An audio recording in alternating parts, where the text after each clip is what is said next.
Hello everyone. It's James again. And before I start today's short video, I just want to quickly say, all work in this video contains 100% original content of and by myself James Smith, otherwise known as Bgood 4000, and was uniquely created with NAWMAL software, by myself James Smith.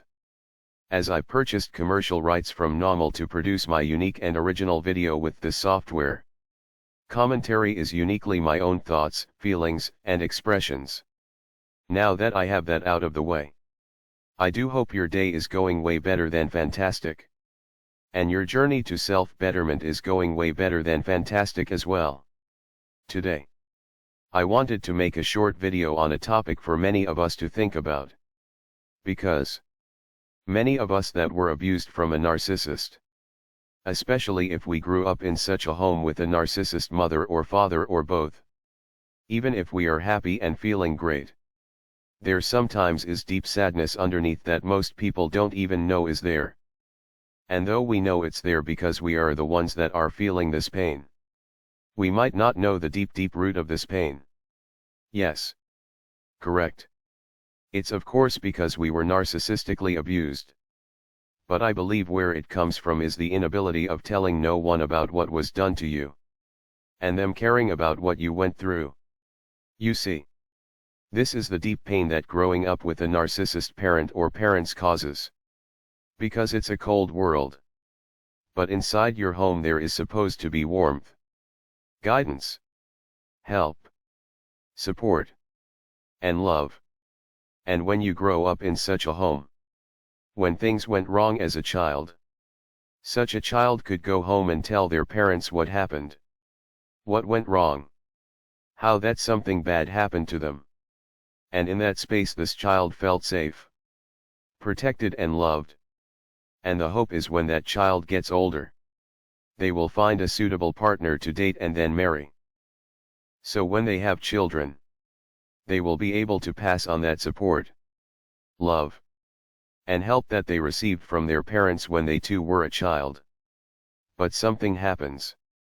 Something happens when you grow up in such a home where there is no love, no understanding, and forget about help. You have to worry day and night regarding your narcissist mother or father scheming and coming up with ways they can sabotage and ruin your life. So those bad things that happened outside of the home, you have to stomach and just take, knowing there is no one that can or will help. And no one that will care.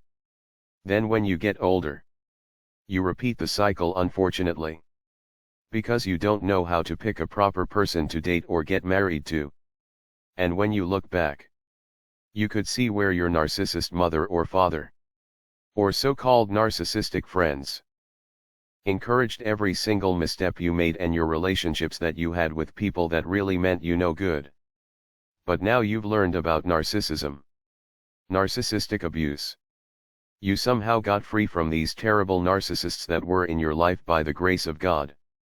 But there is at times, this sadness underneath.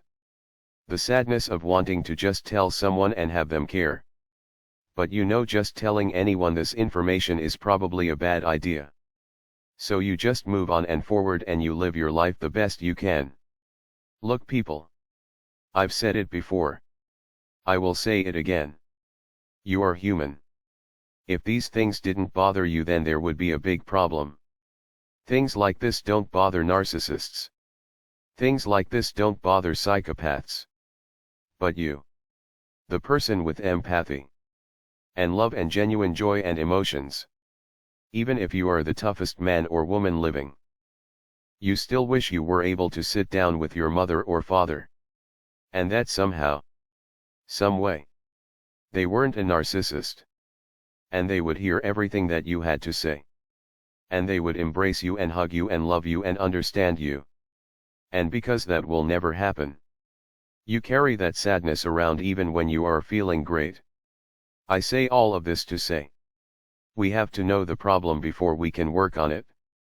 If one is sad, it's good to know why one is sad. So you don't listen to Satan's lies that you are a loser and no one loves you.